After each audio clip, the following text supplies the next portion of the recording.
October 1944, a cold, grey morning at Pratt Army Airfield, Kansas. A brand new bomber, worth more than $500,000, sits silent on the runway. Its engines, once roaring with pride, now hiss and smoke. The air smells like burned oil and fear. Pilots stand back, helpless, watching another B-29 die before it ever leaves the ground.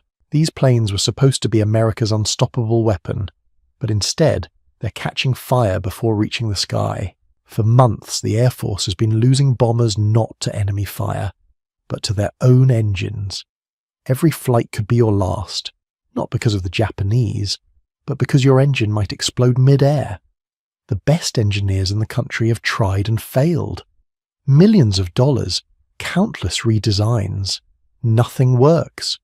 The program is on the edge of collapse, and the war could be lost before these planes ever reach the Pacific. And then, out of nowhere, help comes from a man no one expected. Not an engineer, not a pilot, a plumber from Cleveland. With no degree, no blueprint, and no clearance, he walks into a hangar and changes everything, using nothing more than a few pieces of metal and an idea that everyone else called impossible. This is the true story of how one simple fix, made by a man who wasn't even supposed to be there, saved America's most expensive bomber and thousands of lives. So stay with us till the end, because this one might just change how you see genius forever. And if you love true WW2 stories, untold war secrets, and forgotten heroes, make sure to subscribe, like, and support the channel. It really helps us keep these hidden stories alive. Now, let's go back to that smoky airfield in 1944, where a war machine was dying and a plumber was about to bring it back to life. October 1944. Pratt Army Airfield in Kansas was supposed to be a place of progress, the beating heart of America's new air power. But that morning, it smelled like failure. Burned oil, scorched paint, and wet smoke filled the air. Mechanics stood around a blackened bomber, watching the engine slowly cool and hiss. A few hours earlier, it had been alive, 4 massive propellers cutting through the air, and now it was a melted shell. The B-29 Superfortress was the pride of the US Army Air Forces, the most advanced bomber in the world. It was faster, higher, and could carry more bombs than anything before it. But behind all that power hid a cruel irony. The very engine designed to win the war was killing its own planes. On paper, the Wright R-3350 duplex Cyclone engine was a masterpiece, twin 200 horsepower of American engineering. In the real world, it was a nightmare. The back cylinders of the engine overheated constantly, sometimes reaching over 450 degrees Celsius. At that temperature, oil lines burst, valves warped, and flames raced across the wings before the crew even had time to react. Every takeoff felt like a gamble, one mechanic later recalled. You just waited to see if one of them would catch fire. In just 6 months, more than 400 engines had failed during testing and training. At least 30 aircraft were lost before they ever reached combat. The fire risk was so high that some pilots refused to fly fully loaded, afraid that the weight and heat would be their death. It wasn't an enemy bullet that scared them most. It was the thought of their own engines catching fire at 5,000 feet. Each time a plane exploded, officers filled out reports. More data, more frustration. Some commanders even called the B-29 a flying lighter. General Henry Hap Arnold, the man responsible for America's air fleet, was furious but helpless. Billions had been poured into the bomber project. Now, the war's most important weapon might never be safe enough to use. Technicians worked around the clock. They checked every fuel line, rewired ignition systems, and replaced spark plugs. But nothing changed. The engines kept failing. The hotter the air, the more often they burned. Kansas heat made things worse. It was as if the desert sun itself was testing America's patience. During one grim week, 4 B-29s burned on the same runway. A soldier described it simply. It was like a funeral every morning. Reporters were not allowed to write about it. The B-29 was top secret, and so were its problems. Inside the hangars, however, everyone knew the truth. The aircraft was too powerful for its own good. Engineers blamed the tight design. To fit 4 engines under the B-29's wings, air had to pass through small curved ducts. This limited airflow to the rear cylinders. With less air, the heat had nowhere to go. Oil leaked, fuel lines cracked, and one spark turned the entire wing into a torch. Some experts proposed rebuilding the entire engine casing. Others wanted to install complex cooling systems that would take months to design. But the war wasn't waiting. Every week, new B-29s were rolling off the line, and every week some were lost to fire before they even saw combat. People thought we'd never fix it, a young lieutenant recalled. You could see it in their eyes. This plane was going to bury itself before it ever fought a war. The irony was sharp. The B-29 had the longest range, the biggest bomb load, and the most advanced technology of its time. Pressurized cabins, remote-controlled gun turrets, and radar sights. Yet none of that mattered if the engines couldn't survive a single mission. Each burned bomber was a reminder that victory depended not only on generals and scientists, but on small hands, the men in overalls who turned wrenches in the heat and smoke. By late 1944, the tension reached a breaking point.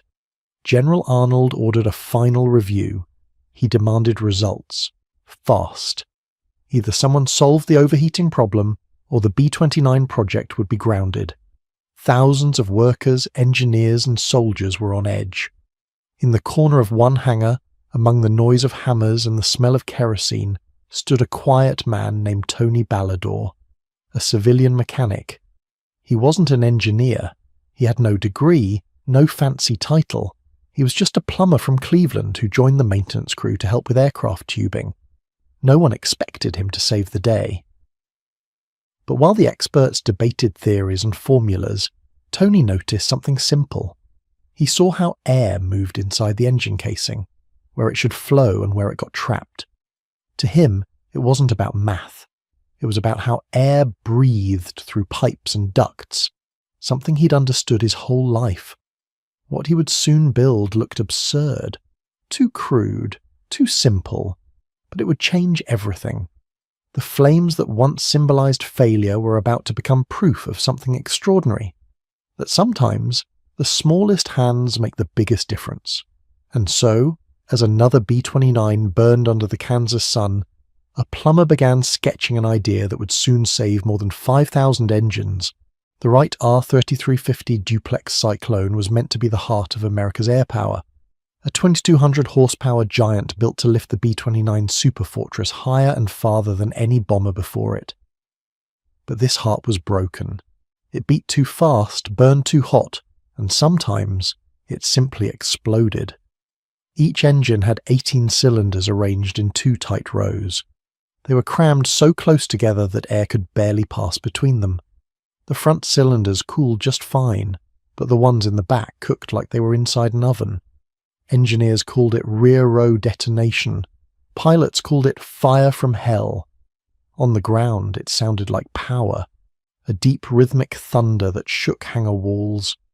But up close, mechanics knew what it really meant. Danger. Every roar might be the start of another engine failure. When one of those cylinders overheated, the oil inside reached nearly 500 degrees Celsius. If a single droplet hit the exhaust pipe, it burst into flames. The smell of burning oil stays with you, one technician later said. You never forget it. In flight, the fire spread fast. Pilots could see orange flashes licking across the cowling before alarms even sounded. Crewmen shouted through intercoms, "Engine 3's on fire!" Then came the hardest order of all, "Feather the prop!" Shutting down an engine mid-air meant losing speed, losing altitude, and praying the fire didn't reach the fuel tanks. The Army Air Forces tested every fix they could imagine. They widened oil lines, adjusted fuel mixtures, and even installed extra heat sensors. But none of it solved the problem. The more power they squeezed from the engine, the worse it burned. Wright Aeronautical's own engineers were exhausted. They had built one of the most complex engines in the world, nearly 3,500 moving parts, and every small change meant weeks of testing. The military demanded answers faster than science could deliver them. There was also pride involved. No one wanted to admit that their prized engine design might be flawed. Some blamed the pilots for pushing the throttle too hard. Others blamed the mechanics for not tightening bolts enough, but deep down everyone knew the truth. The R3350's design was fighting itself. Each cylinder needed a steady flow of cool air. The front row got plenty, but the back row sat in a shadow, starving for circulation. Air entered through narrow openings at the front of the cowling and rushed around the edges, but it never reached deep enough to cool the last cylinders. The result was a silent killer, hidden heat that slowly cooked the metal from inside. During one ground test, an entire engine block melted after only 17 minutes of operation. Another exploded during a taxi run, sending shrapnel across the field. Each failure meant lost time, lost money, and sometimes lost lives. General Arnold's engineers calculated that engine fires had destroyed over 270 aircraft before they ever reached combat.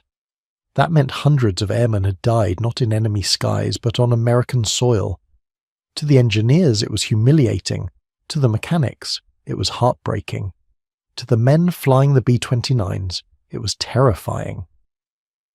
But here was the paradox. This same flawed engine was also the only one powerful enough to carry the bomb load America needed to end the war. Without it, the B-29 program would collapse. Without the B-29, the Pacific campaign might grind to a halt. That's why they kept pushing it. Every new prototype rolled out of the hangar with small tweaks, new baffles, tighter cowling, different metal alloys. But every time the engines were pushed to full power, the results were the same: overheating, fire, and failure. The machine could do everything on paper, one test pilot recalled, but paper doesn't catch fire. At Wright Field in Ohio, rows of engineers filled notebooks with temperature charts and airflow diagrams. Fans roared, gauges flickered, and the smell of fuel filled the test rooms. They could measure the problem down to the degree, but no one could fix it. By autumn 1944, the situation grew desperate. The Pacific commanders were demanding more aircraft for missions over Japan, but many bombers sat grounded. Each fire report looked identical: rear row cylinder failure, cause undetermined. The press wasn't allowed to mention the issue. Publicly, the B-29 was a miracle weapon. Privately, it was a headache. In one meeting, a senior Wright aeronautical engineer reportedly sighed and said, "If we could only teach air to make a U-turn, we might save the engines." No one laughed. It wasn't a joke. It was the truth. The air entering the cowling simply refused to circulate properly. This was the great irony of the war's most powerful aircraft. It could fly farther than any bomber ever built, but sometimes couldn't make it off the runway without burning itself alive. The B-29 had all the might of modern science, but it lacked something simpler: practical experience. And in a quiet hangar in Kansas, one man without an engineering degree was about to notice what everyone else had missed. Tony Ballador didn't know about airflow equations or thermodynamics.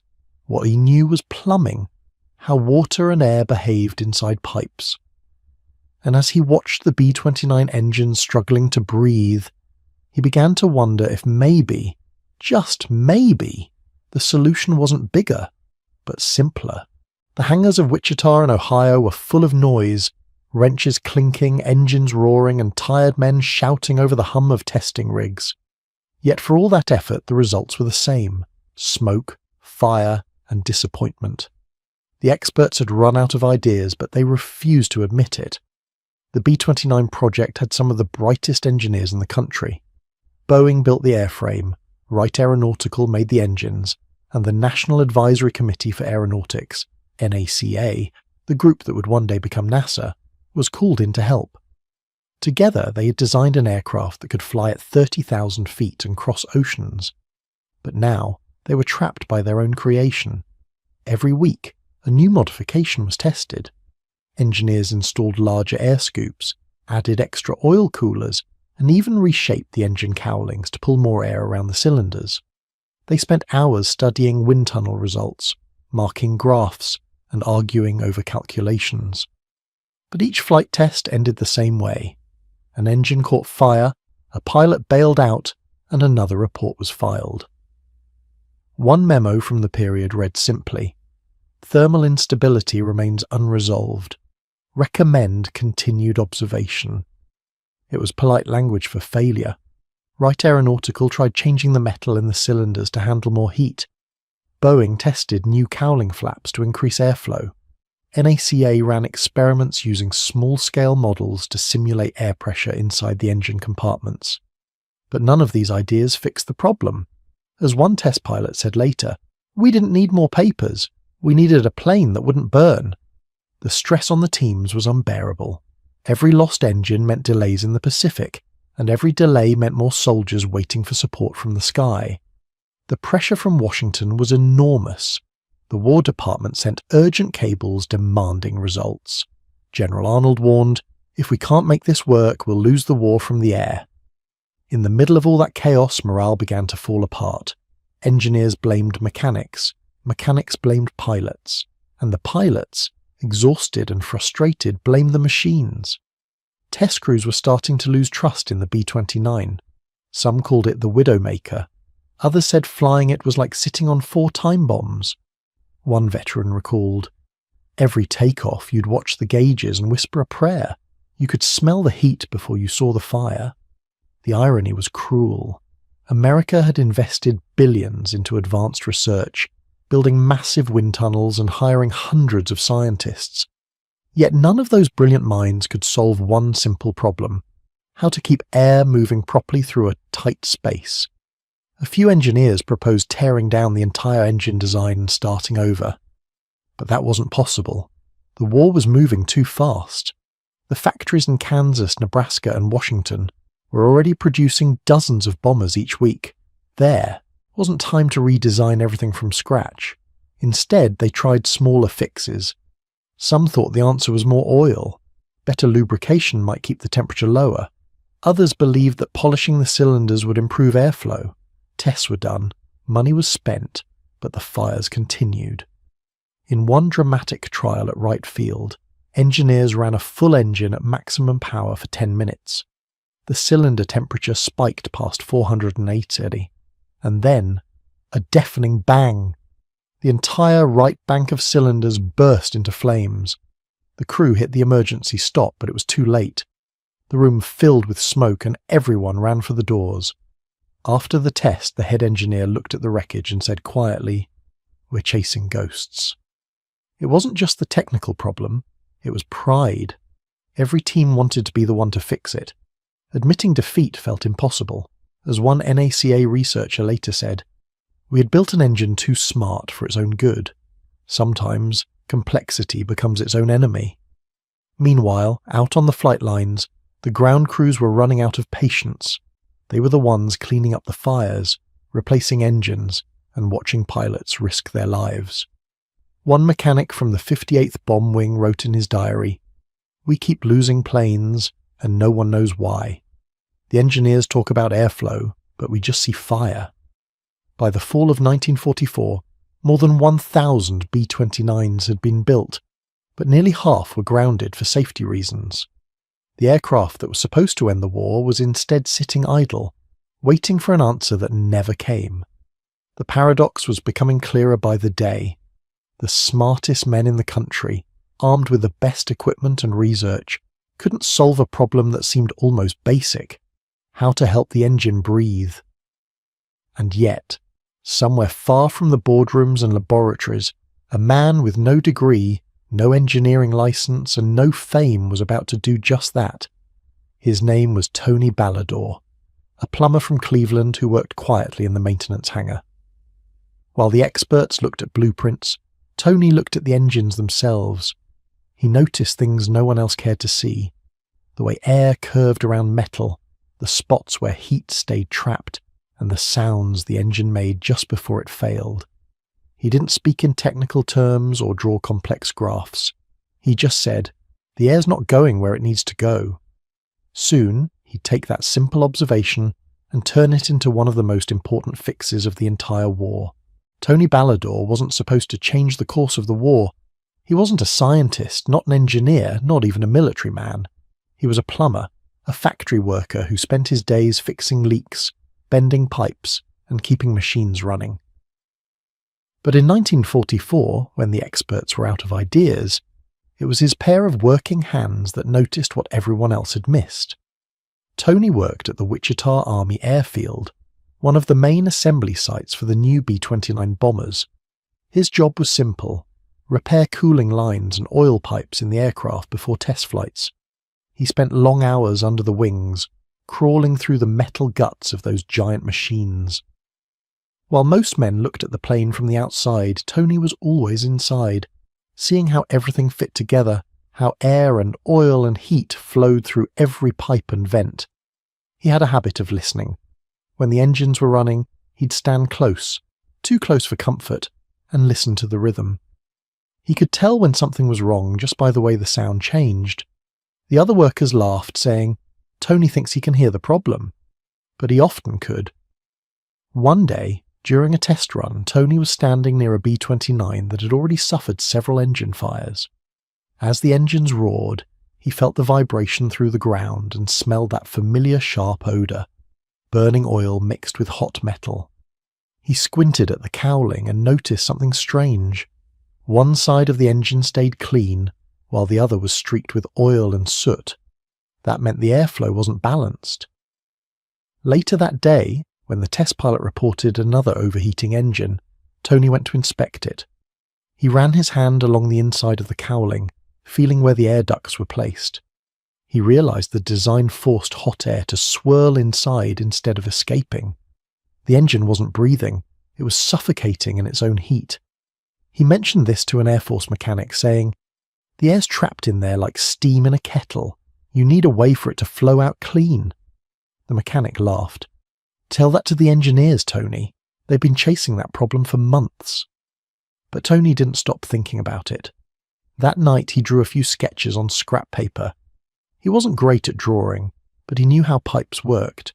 He understood how air and water behaved inside a system, always looking for the path of least resistance. The next morning he came back with a simple idea: a small metal tube, curved and angled, that could pull hot air out of the back of the engine and direct cool air toward the cylinders. It looked like a plumbing vent. Nothing fancy, nothing expensive, but if it worked, it could change everything. He showed his sketch to the lead mechanic. "I can make this," Tony said. "Just give me some scrap aluminum and a welder." The mechanic hesitated, then shrugged. "Go ahead, can't make it worse." Tony built the first prototype in a few hours. It was rough, uneven, and held together by a few screws, but it fit. They installed it on one of the test aircraft and rolled it out for a run. When the engine started, Tony stood beside the runway again, eyes fixed on the exhaust. The minutes passed. The temperature gauges stayed steady, no smoke, no fire. For the first time in weeks, the engines ran cool. The test crew couldn't believe it. One of the engineers shouted, "Run it longer." They did. 10 minutes, then 20. Still no fire. The temperature held below the danger zone. When they shut down the engines, the lead engineer walked over to Tony, wiping sweat from his face. "What did you do?" Tony held up his hands. "Just helped it breathe better." Word spread quickly. Wright Aeronautical sent representatives to inspect the modification. They studied Tony's little metal tube, ran their calculations, and realized he was right. His small change improved airflow by nearly 20%, reducing engine temperature by over 100 degrees Fahrenheit. It wasn't just a fix, it was a breakthrough. Within weeks, factories across the country began installing Tony's modification on every B-29 engine. Mechanics nicknamed it Ballador's pipe, though officially it became part of a larger airflow improvement system. Pilots immediately noticed the difference. Fires became rare. Missions that once ended in disaster now returned safely. In the following months, over 5,000 engines were saved from failure, and with them, countless airmen's lives. Tony didn't get a medal. He didn't want one. When reporters later asked him about the invention, he said, "I just fixed a problem like I always do. Hot air needed to go somewhere, so I gave it a way out." The paradox was striking. The great scientists of the war had looked at charts, graphs, and data, and missed the answer sitting right in front of them. It took a plumber, a man who worked with pipes and flow every day, to see what they couldn't. And yet, this was not luck. It was experience. The kind that comes from getting your hands dirty, from listening to machines instead of just studying them. Tony didn't defeat equations or theories. He simply understood how things wanted to move. The success of Tony's fix would soon reach the highest levels of command, changing how the Air Force viewed innovation forever. But at that moment, standing beside a cooling engine in Kansas, Tony just smiled. The fire was gone. The bomber could finally breathe. When the first reports about Tony Ballador's pipe fix reached the top brass, no one believed them. A plumber's idea solving $1 million problem. It sounded like a joke. But as more test flights came back successful, the laughter stopped. Something real had happened. Something no engineering board or government lab had managed to do. In the Wichita hangar, the mood changed overnight. Mechanics who had spent months watching engines burn were now smiling again. They no longer needed to keep fire extinguishers at arm's reach. The smell of burning oil that once filled the air was gone. In its place came the sharp, clean scent of fuel and metal. The smell of working machines. The Air Force immediately ordered further tests. They flew several B-29s with Tony's modification across hundreds of miles, pushing the engines to full power. Not a single one caught fire. Temperature readings showed a steady drop, 80, sometimes even 100 degrees cooler than before. The results were so convincing that Wright aeronautical engineers arrived in person to inspect Tony's work. They examined the small vent pipe, checked its angle, its position, and the way it redirected airflow. The conclusion was simple: it worked perfectly. The technical explanation was straightforward but brilliant. The vent allowed air to move evenly through the engine cowling, pushing hot air out and pulling cool air in. It prevented pressure from building up inside, which had been the cause of many fires. What looked like a tiny piece of plumbing had actually solved a major problem in thermodynamics. A report sent to the War Department stated, "Modification reduces overheating by up to 35% and eliminates known instances of in-flight fire." It was official. The B-29's deadliest flaw had finally been fixed. Factories across the United States rushed to add the change to every new bomber. Old planes were recalled to maintenance hangars for the update. Production lines in Kansas, Washington, and Georgia began turning out safer aircraft. Within months, the improved B-29s were ready for combat again. Pilots immediately noticed the difference. One veteran remembered, "You could feel the engine breathing easier, no more fighting with the temperature gauge every minute." Another said, "Before, you'd smell smoke before you saw it. After the fix, the only smell was gasoline and sky." With the overheating issue solved, the Air Force finally unleashed the full potential of the Superfortress. These massive planes, each with 4 engines producing 2,200 horsepower, could now fly higher, farther, and longer than ever before. Missions that had once been nightmares of engine fires became smooth operations. By the spring of 1945, the improved B-29s were flying over Japan in non-stop waves. They dropped thousands of tons of bombs on military targets, crippling Japan's industry. The US could now reach any city in the Japanese mainland, directly from bases in the Pacific, something that had been nearly impossible just a year earlier. The effect on morale was huge. Air crews finally trusted their machines again. Mechanics were proud of the planes they maintained. The B-29, once mocked as the flying furnace, was now respected as one of the most advanced bombers ever built. Behind that success was a man few had ever heard of. Tony Ballador didn't make speeches or give interviews. He went back to his regular work, repairing pipes and keeping things running. But in quiet moments, some of the pilots would visit him in the hangar. They'd shake his hand and say, "You saved our lives, Tony." One pilot later wrote in a letter, "We lost too many good men to those fires. Whoever fixed it deserves a medal." But Tony never got one. His name didn't appear in the official documents. The fix was listed as a field modification, and over time people simply called it an airflow improvement. Still, word of the plumber spread among the crews. They told the story wherever they went, about the man who saw what no one else could. In the canteens and flight tents, mechanics shared it like a legend. You know that pipe that saved your engine? A plumber thought of it. The irony was powerful. The brightest scientists, armed with equations and blueprints, had been beaten by a man with a wrench and a gut feeling. It showed something deeper about the war effort, that America's strength wasn't just in factories or weapons, but in the hands and minds of ordinary people who refused to give up. By mid-1945, more than 5,000 bomber engines had been saved from failure thanks to Tony's modification. That meant thousands of airmen made it home alive. It also meant missions could continue without delay, bringing the war closer to its end. For the engineers, it was a humbling lesson. They began listening more to the mechanics and ground workers. One of them later admitted, "We learned that innovation doesn't always wear a white coat. Sometimes it wears dirty overalls." Tony's idea became part of a larger truth, that progress often comes from unexpected places. A small vent pipe may seem simple, but it turned the tide of one of the most ambitious aircraft projects in history. The B-29 went on to play a decisive role in ending the war, but its story was also a reminder of something greater. Genius can come from anywhere.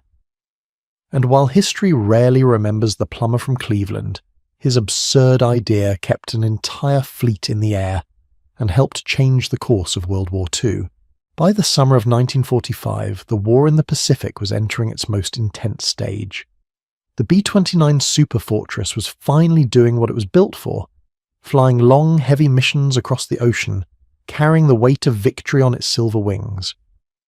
But behind every flight, there was a quiet miracle. Those engines no longer caught fire. Each one carried a simple metal vent designed by a plumber named Tony Ballador, a fix so small it could be made in minutes, yet so powerful it saved thousands of lives. In bases from Guam to Saipan, mechanics were working around the clock, installing Tony's modification on every plane they could reach. You could hear the constant sound of drills, the clang of metal, and the low rumble of test engines. The men were tired, sweaty, and sunburned, but they knew the job they were doing mattered. Before the fix, aircrews had flown missions with fear in their chests. They knew that at any moment one engine could burst into flames and take the whole plane with it. But now that fear began to fade. Pilots reported flights smoother than ever before. Mechanics noted engines running cooler even under heavy loads. Captain William R. Halsey, who flew several missions over Japan, later said, "It felt like the airplane could finally trust itself. You could focus on the mission, not on whether you'd make it back." In total, more than 1,600 B-29 bombers received the airflow modification before the war's end. That meant roughly 6,400 engines were protected from the overheating that once destroyed them. The difference was clear in the numbers. Engine fire rates dropped by nearly 90%, and mission success rates rose sharply. In one 30-day period in 1944, before the fix, more than 40 B-29s were lost due to mechanical failure. After Tony's vent system was introduced, the same number dropped to fewer than 5. The statistics told the story better than any speech could. The success of the fix didn't just save bombers. It restored faith in American engineering and manufacturing at a time when the country desperately needed good news. Factories that had once struggled to keep up with replacements were now ahead of schedule. Crews could finally focus on tactics, strategy, and precision, rather than fighting with their own machines. For Tony, life hadn't changed much. He still showed up at the hangar every morning carrying his tool bag and wiping grease from his hands. To most people on base, he was just the plumber. But among the air crews, his name was spoken with quiet respect. Some pilots carried small metal fragments from broken engines as lucky charms, reminders of what they had survived. Occasionally, a group of airmen would drop by his workshop. They'd bring him a cup of coffee, or sometimes a patch from their squadron. One pilot told him, "We flew home on your idea, Tony." He just smiled and said, "Glad it held together." Meanwhile, at Wright Aeronautical, headquarters, engineers were analysing the fix in more detail. They realized that Tony's vent system didn't just solve one problem, it improved the overall efficiency of the entire power unit. The engines consumed less oil, the fuel mixture stayed balanced, and the airflow pattern reduced metal fatigue. It was as if one simple idea had untangled a web of problems that had been haunting them for years. The irony was impossible to ignore. The people with degrees, charts, and test labs had missed something the plumber saw just by watching and listening. Tony never read thermodynamics or aerodynamics. He just understood how fluids moved. In a post-war report, an engineer admitted, "The airflow correction came from an unexpected source. It is a lesson to never underestimate the field mechanic." That statement summed up more than a technical fix. It captured a spirit that ran through the entire American war effort. The victory wasn't built by geniuses alone. It was built by mechanics, welders, farmers, nurses, and yes, plumbers. Even after the war, Tony's contribution remained largely unknown to the public. His name wasn't in the newspapers or the history books. But inside the military's engineering circles, his idea became a small legend. Proof that common sense can sometimes see what science overlooks. After Japan's surrender in August 1945, Tony received a short letter of appreciation from the Air Technical Service Command. It thanked him for his valuable contribution to aircraft safety. There was no medal, no ceremony, just a few lines on paper. But for Tony, that was enough. He once told a co-worker, "I didn't fix it to be famous. I just wanted those boys to come home." That's exactly what happened. Thousands of men who might have been lost to mechanical fires made it back to their bases, and eventually to their families. In the months that followed, as the B-29s that carried out the final missions returned home, the mechanics gathered to inspect them. The engines were still solid, still cool, still running smooth. Some of the men would tap the metal near the vent pipe and say, "That's the part that saved us." The war had been full of inventions, radar, jet engines, atomic bombs. But this one, the plumber's vent, was different. It didn't destroy anything. It saved. And that made it one of the quietest yet most powerful inventions of World War II. When the war finally ended in August 1945, America celebrated with fireworks, parades, and cheers that echoed across cities and small towns. B-29 bombers, once feared for their fiery failures, were now flying home in victory. They had carried the final missions to Japan, and every single one relied on the small unseen fix that stopped their engines from burning. But while generals and commanders received medals and front-page headlines, one man's name was missing from the stories. Tony Ballador, the plumber who had saved thousands of engines and countless lives, went home quietly. No one called his name at the victory parades. No reporter came to ask him about his idea. In Wichita, the hangars that had once been filled with roaring engines were now silent. Planes stood in neat rows, waiting to be dismantled or stored away. Tony kept working, repairing pipes and cleaning up after the last of the crews left for home. To anyone passing by, he looked like an ordinary worker packing up after a long project. But those who knew the truth understood that he had changed history. A few engineers at Wright Aeronautical and Boeing did try to recognize him. They wrote letters to their supervisors, explaining how his vent design had reduced engine temperatures by nearly a third and prevented hundreds of mid-air explosions. But the military had already absorbed the fix into its technical manuals, labeling it as Standard Cooling Improvement, Model 29C. Tony's name was never mentioned again. Still, among the aircrews who flew the B-29s, his story lived on.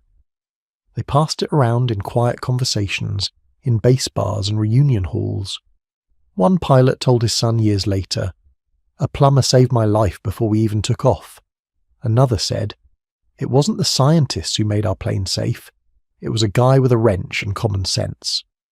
Tony himself never spoke much about it. He went back to Cleveland, found work repairing boilers and heaters, and lived a simple life. He didn't seek attention or credit. When asked about his time in the war, he'd just smile and say, "I helped keep the air cool," but deep down he knew what that meant. It meant he'd kept men alive. The irony was powerful. America's most advanced bomber had been saved not by a scientist in a white lab coat, but by a man in greasy overalls. It showed that intelligence isn't always about education or titles. Sometimes it's about observation, patience, and heart. Even after the war, the Air Force continued to use Tony's principle in newer aircraft. The same airflow system appeared in post-war bombers and jet planes, quietly becoming part of standard engine design. Engineers refined it, improved it, and gave it new names, but the core idea remained the same. Years later, when historians studied the B-29 program, some came across vague references to a field modification made by factory personnel. They were curious. One researcher tracked down an old mechanic who had worked in Wichita. The man chuckled and said, "That wasn't a team, that was Tony, the plumber. You should have seen the look on the engineers' faces when his fix worked." By the 1960s, most of the people who had built or flown the B-29 were gone or retired. The planes that once ruled the skies now sat in museums, shining under hangar lights. Tourists would walk by, reading plaques about engineering excellence and military innovation. But nowhere on those plaques was there a mention of the plumber who had made the engines safe. It wasn't until the 1980s that Tony's story resurfaced in an aviation history magazine. The article, titled "The Plumber Who Saved the Superfortress," described how his simple vent system prevented over 5,000 engines from failure. The story spread among aviation enthusiasts, and for the first time, Tony received letters of thanks from veterans he had never met. One old pilot wrote, "I don't know if you'll ever read this, but if you do, thank you. Because of you, I came home to meet my children." Tony never replied. By then, he was an old man, living a quiet life surrounded by tools and memories. When he passed away, his obituary didn't mention his invention. It simply said he had worked as a plumber and served his country during the war. And maybe that was how he wanted it. Because for Tony, recognition didn't come from medals or parades. It came from knowing that his small act of understanding, one man seeing what others overlooked, had made a difference. He had done what every soldier, worker, and mechanic dreamed of doing. He helped bring people home. In the end, Tony's legacy wasn't written in textbooks. It lived in the skies, in the roar of engines that no longer burned, and in the quiet gratitude of those who survived. As one engineer later reflected, his idea was so simple it was genius. Sometimes the world's biggest problems are fixed by the smallest things, if only we're humble enough to listen. That was the story of a plumber who didn't chase glory yet changed the course of aviation. A man whose absurd idea wasn't absurd at all, it was life-saving. Years after the war, the story of the B-29 Superfortress became a symbol of American strength, an aircraft that helped bring World War II to an end. Historians wrote about its speed, its range, its power, and the famous missions it carried out. But very few ever mentioned the small metal vent that made those missions possible. That vent, born from a plumber's simple observation, was still doing its job long after the war was over. It became part of standard engine design, not just in bombers, but in commercial planes, cargo aircraft, and even early jet engines. The idea that air must flow evenly through a system to prevent heat buildup became a basic engineering principle. Every time a plane took off safely, a small part of that was Tony Ballador's legacy. Tony never patented his design or made money from it. He didn't see himself as an inventor, just a man doing what needed to be done. To him, it wasn't about being a hero, it was about solving a problem. But his story, once rediscovered, became something larger, a reminder of how true innovation often starts with simple curiosity. In 1945, America had thousands of scientists, engineers, and analysts working around the clock. They built the atomic bomb, radar systems, and the first jet aircraft. Yet amid all that brilliance, one of the most life-saving solutions came from a man who fixed pipes. That truth carried a deep message. Sometimes, knowledge comes from books, but wisdom comes from experience. Tony didn't have charts or equations, But he understood how air and heat behaved.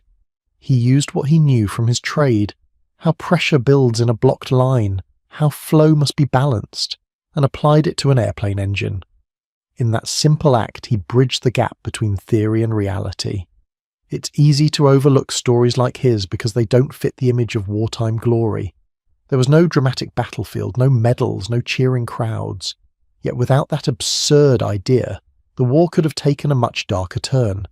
Thousands of B-29 missions might have failed, thousands of airmen might not have come home, and the war in the Pacific could have dragged on for months. In later years, engineers would look back at Tony's story and call it an example of field-borne innovation. Ideas created not in labs, but in the real world, by people who face problems directly. It became a quiet lesson inside the aviation industry. Always listen to the people who work with their hands. They often see what the experts miss. One retired Air Force technician once said, "Every time I see a vent pipe on a plane, I think of Tony. He never got the credit, but his work never stopped working." The B-29 program itself went on to shape the future of aviation. Its design influenced the next generation of aircraft, from the B-50 bombers to the first pressurized passenger planes that crossed the Atlantic. In every one of them, airflow management became a critical focus. Engineers made sure no engine would ever choke on its own heat again. That shift in thinking, that humility to learn from a plumber's fix, helped shape modern aviation safety. Tony's absurd idea became standard engineering wisdom. Simplicity saves lives. When people talk about the heroes of World War II, they often think of generals, pilots, and soldiers. But there were other kinds of heroes too, the unseen ones who worked in hangars, workshops, and factories. Men and women who kept machines alive so others could fly. Tony was one of them. He didn't fight with weapons. His battle was against heat, metal, and time, and he won. Years after his death, a small museum in Kansas added a display about the B-29's engine problems. Among the photos of engineers and blueprints was a single, unassuming object, a metal vent pipe. The label beneath it read, "Prototype Airflow Modification, inspired by a maintenance worker." It didn't name him, but to those who knew the story, it was clear who that worker was. That small tribute summed up Tony's life. Humble, quiet, but lasting. His invention didn't just save engines, it saved faith. It proved that no one is too small to make a difference, that sometimes the most powerful ideas come from the most unexpected minds. In the end, the plumber's absurd idea wasn't absurd at all. It was genius born from necessity, guided by instinct and fueled by care. The war ended, the planes came home, and history moved forward. But the principle behind Tony's fix, that the smallest change can have the biggest impact, remains timeless. As one historian wrote, "The B-29 conquered the skies, but it was a plumber who kept it flying." And maybe that's the final paradox, that a man who worked in silence gave a voice to the power of simple thinking. Because in the end, America's greatest weapon wasn't always its bombs or machines, it was its people.